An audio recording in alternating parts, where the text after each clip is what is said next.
Este podcast tem narrativa sexual explícita.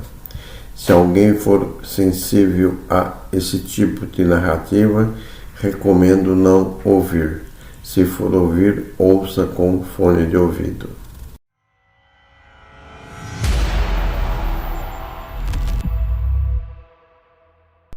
Pensamento da semana.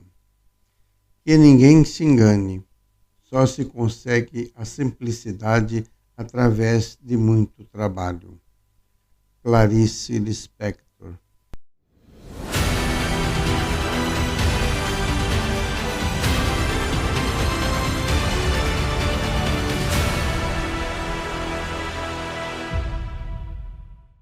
Está começando mais um Recado Poético, episódio 66, o seu podcast de leitura semanal.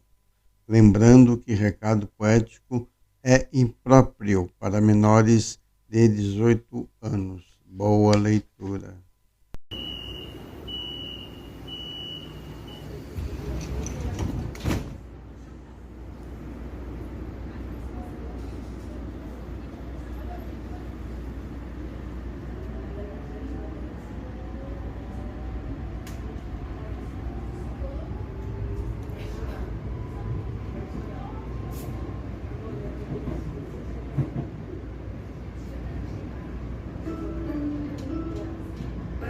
Estação. Next station, Tatuapé. Acesso a CPTM. Access to train service. A Dama do Metrô, capítulo 65. Arrastando os pés, caminhava, procurando a lentidão das sombras nas marquises dos edifícios. De vez em quando, tropeçava num corpo dormindo ao relento da madrugada, enrolado em cobertores sujos ou em papéis ou caixas de papelão. Sentia a friagem na pele quando entrou no terminal de ônibus. Dirigiu-se ao guichê e pediu decidida: por favor, uma passagem para São Paulo. Sentiu-se totalmente segura quando o ônibus saiu da cidade. Olhou pela janela e espreitou o véu escuro da madrugada.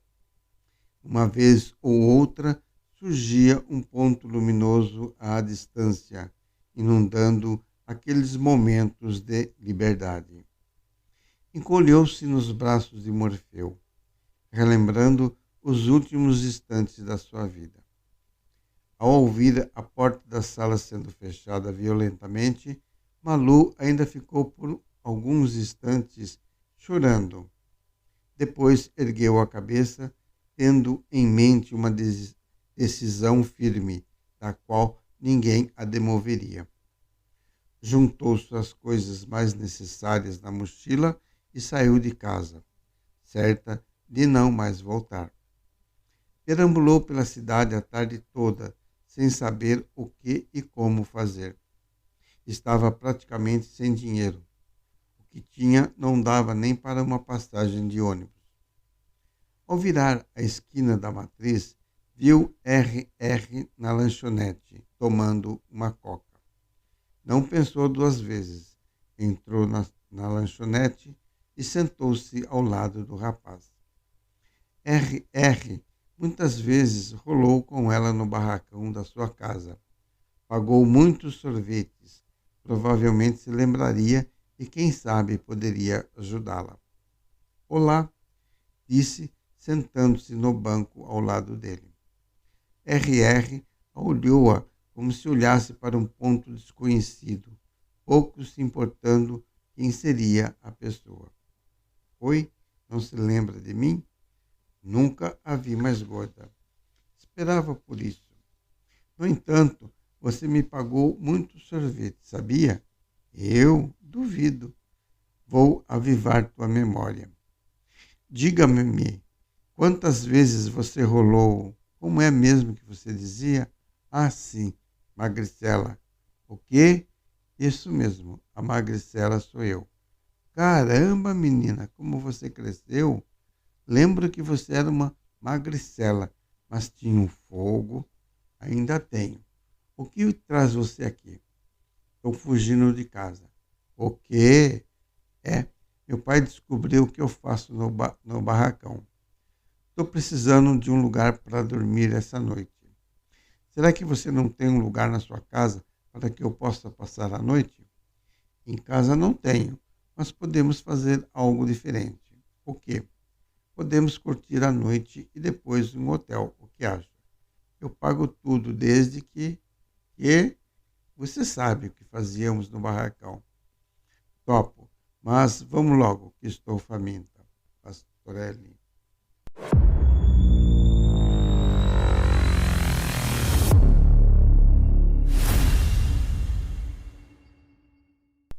Diário de um Sentir, caderno 1.65. Entrei na vida sem pedir licença, por isso é que não posso reclamar. Não devo reclamar o que dela consigo, muito menos o que dela ganho. Não posso exigir quando tento escrever, dar um ritmo monicórdico, uma escrita transcendendo o medo que há em mim. Escrever o medo nostálgico do que me acontece, os movimentos sem omitir nenhum detalhe. Por mais que eu negue, existe o medo. Não o repugnante medo, mas o medo de esvaziar a mente, o não pensar. Pastorelli.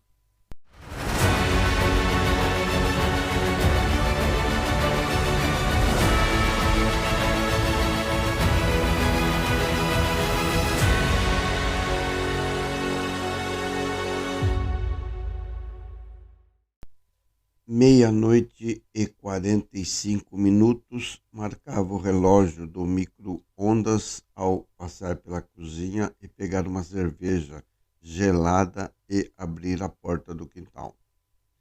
Amena e bonita, a madrugada estampava claridade, cuja luz inundava a pequena área vindo da lua cheia.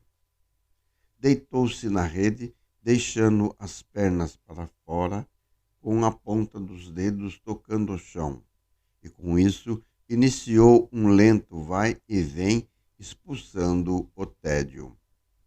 E porque esse sentimento invadiu o peito que arfava em cadência descontrolada? O que o levou a isso? Não saberia dizer, apenas deixou, e tinha consciência. Portanto, não lutou, apenas deixou-se invadir pelo sentimento e criava um círculo, talvez vicioso, arrastando-o naquele momento. Nisso, lentamente a lata de cerveja escorregou de seus dedos e bateu no chão, produzindo um som seco e úmido. Olhou o estante. Sorriu. Não um sorriso triste, mas melancólico, e se viu pequeno no meio do líquido amarelo da cerveja. Não se preocupou e nem ficou com medo. Sabia que não se afogaria, isto porque o pouco de cerveja encheu um buraco que existia no chão e onde ele havia caído. Caído? Melhor dizendo, onde foi parar, e a profundidade do buraco não era tanta, pois o líquido batia na altura da barriga. Só se escorregasse e batesse a cabeça na borda do buraco e desmaiasse, o que era impossível. Assim, aproveitou para relaxar o máximo que pudesse. Nisso, escutou um som ensurdecedor e apavorou-se ao ver um gigantesco pássaro bicar a cerveja. Encolheu-se o tanto quanto podia na expectativa em ficar longe do bico da ave. Esperava que fosse sede que a ave estivesse sentindo, mas, para sua desgraça, foi pego pelo cabelo e alçado num voo rasante e se viu jogado no ninho cheio de filhotes. Então, reconheceu seu fim. Cobriu os olhos, deixou-se ser bicado e soltou o medo que o conduziu ao pavoroso sentimento de paz. A última coisa que viu foi o enorme sorriso alegre estampado no firmamento profundo da alma. E renasceu mais uma vez para sua satisfação. Pastorelli.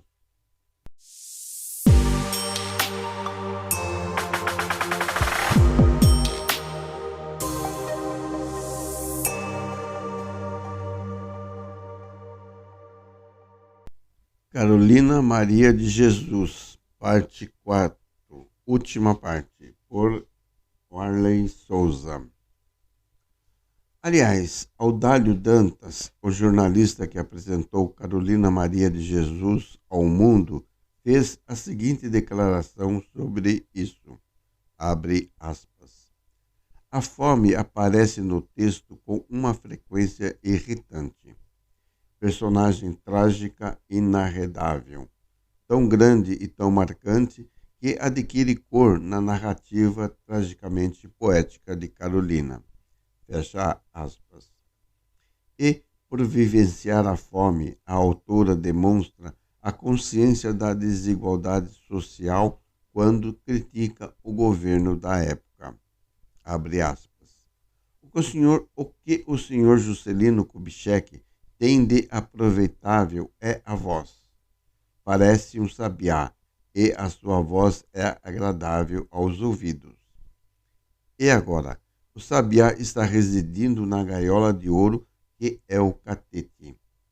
Cuidado, sabiá, para não perder esta gaiola, porque os gatos, quando estão com fome, contemplam as aves nas gaiolas, e os favelados são os gatos. Têm fome. Fecha aspas. Então, responsabiliza o governo pela pobreza. Abre aspas. Quando Jesus disse para as mulheres de Jerusalém, não chores por mim, chorai por vós. Suas palavras profetizavam o governo do senhor Juscelino, penado de agruras para o povo brasileiro, penado para que o pobre há de comer o que encontrar no lixo ou então dormir com fome. Fecha aspas. Não só o presidente do Brasil é alvo de suas críticas, como podemos perceber o seguinte, abre aspas. Os políticos só aparecem aqui nas épocas eleitorais. O senhor Candídio Sampaio, quando era vereador em 1953, passava os domingos aqui na favela. Ele era tão agradável. Tomava nosso café, bebia nas nossas xícaras e ele nos dirigia as suas frases de veludo. Brincava com nossas crianças, deixou boas impressões por aqui e quando candidatou-se a deputado venceu.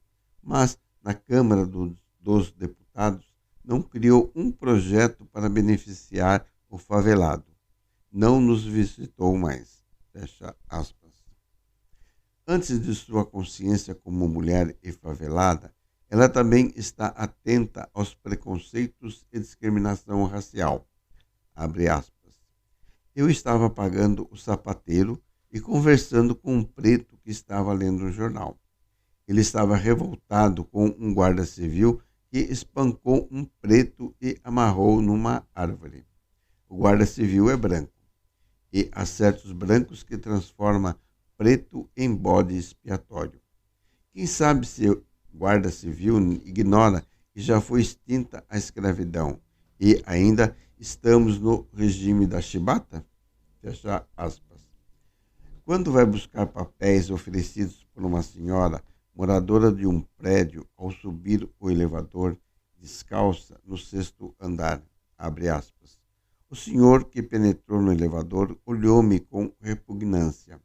Já estou familiarizada com estes olhares, não entristeço. Fecha aspas. Em seguida, o homem bem vestido quer saber o que ela está fazendo no elevador. Ela se explica e pergunta se ele é médico ou deputado. Ele responde que é senador. Por fim, Carolina Maria de Jesus justifica o título do seu livro. Abre aspas. A polícia ainda não prendeu o promessinha. O bandido insensato porque a sua idade não lhe permite conhecer as regras do bom viver. Promessinha é da favela de Vila Prudente. Ele comprova o que eu digo, que as favelas não formam caráter. A favela é o quarto de despejos. Eu classifico São Paulo assim. O palácio é a sala de visita. A prefeitura é a sala de jantar. E a cidade é o jardim. E a favela é o quintal onde jogam os lixos. Fecha aspas.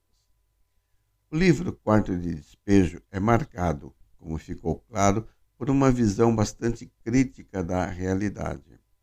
A autora Carolina Maria de Jesus não se abstém de falar de política, da situação da mulher negra e favelada na sociedade, da fome. A sua obra, além de literária e uma declaração de amor à leitura e à escrita, carrega forte carga política, de forma que não é possível separar uma perspectiva da outra. Assim, quando escreve que a favela é o quarto de despejo, a autora deixa clara a sua indignação diante da realidade em que vive. Se quiserem conhecer mais ao fundo a vida dessa escritora, recomendo ouvirem o podcast História Preta, onde Tiago André relata a vida difícil de Carolina Maria de Jesus. Conheça esse excelente podcast e Carolina Maria de Jesus, escritora que ganhou o mundo e que foi esquecida no seu país. Muitas fugiam ao me ver, de Carolina Maria de Jesus. Muitas fugiam ao me ver, pensando que eu não percebia, outras pediam para ler os versos que eu escrevia. Era papel que eu catava para custear o meu viver, e no lixo eu encontrava livros para ler. Quantas coisas eu quis fazer. Fui tolhida pelo preconceito. Se eu extinguir, quero renascer num país que predomina o preto. Adeus, adeus, eu vou morrer. E deixo esses versos aos meu país. Se é que temos o direito de renascer, quero um lugar onde o preto é feliz.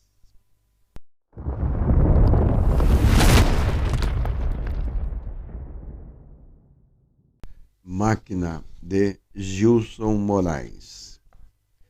Desde criança sonhava em construir uma máquina do tempo. Começou lendo H.G. Wells. Foi mergulhando na ficção científica, passando aos textos de divulgação científica. Na escola, todos os anos tinha projeto na feira de ciências, o mesmo assunto. Um olhar atento perceberia uma evolução nos trabalhos, mas os professores o tinham como um pequeno excêntrico. Inteligente, mas excêntrico. Esteve sempre à margem. Notas altas, só se arrastava em educação física. Até gostaria de socializar com outros alunos, mas eles só conversavam bobagem. Os pedagogos o tinham como um mistério. O psicólogo da escola o ignorava. Seus pais não entendiam aqueles livros complicados que ele lia em casa. Esse menino é muito sabido. Era o que podiam dizer, já que aquela criatura estranha a crescer sob seu teto estava além do alcance de qualquer um. Alguns poucos o entendiam. Newton, Einstein, Hawking, mais uma meia dúzia. Com esses conseguia conversar. Universidades brigavam por ele. Escolheu a que atendeu suas exigências, onde conseguiu um laboratório. Levou seus papéis, seus livros, toda a pesquisa acumulada e, sob o olhar desconfiado da academia, trabalhava dia e noite. Recebeu dispensa de todas as aulas, só fazia as provas e trabalhos. Diplomou-se em tempo recorde. Acumulava títulos como quem respira. Só pedia que o deixassem continuar seu projeto. Só pensava na máquina do tempo. A complexidade daquilo era a única coisa que absorvia sua atenção. Fazia seu cérebro ferver, o desafiava, o vencia, ria da sua capacidade. Acumulando pequenas vitórias pacientemente, ao longo dos anos, conseguiu o seu intento. Estava diante da sua sonhada máquina. Entrou naquela cabine estranha, apertou um botão e desapareceu no ar num clarão. Reapareceu em segundos, catou uns livros, umas anotações e tornou a desaparecer. E de novo, e de novo. A cada volta tinha mais cabelos brancos. Numa delas tremia e tossia. Deu 3 passos e caiu morto no chão. Reapareceu mais jovem, acompanhado dele mesmo, criança. Sem dizer palavra, colocaram o velho dentro da máquina e o mandaram embora. O pequeno entrou na outra, despediu-se com um olhar e também desapareceu. Abandonou a pesquisa, matriculou-se no curso de História e casou com a bibliotecária do departamento. Por onde passava, gerava comentários. Sobre o resultado de suas pesquisas, sempre dava a mesma resposta. Descobri que uma máquina do tempo só poderá ser construída no futuro remoto. Eventualmente, alguém vê uma luz intensa piscar na janela do seu apartamento.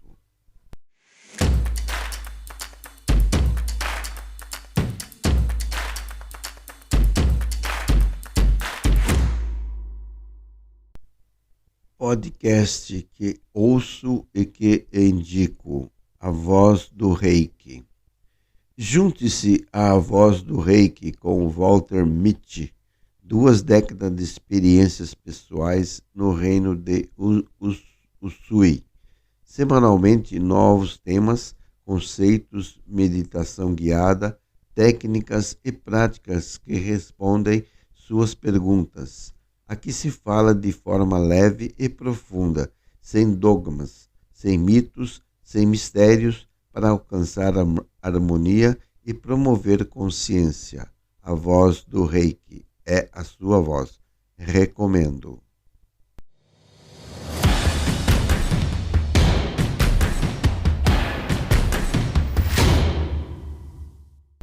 Assim chega ao fim mais um episódio de Recado Poético, seu podcast de leitura semanal. Lembrando que Recado Poético está sendo postado no blog Recado Poético, link na descrição, e também está sendo postado no YouTube. Vejam, ouçam, se inscrevam, compartilhem e obrigado e até o próximo episódio.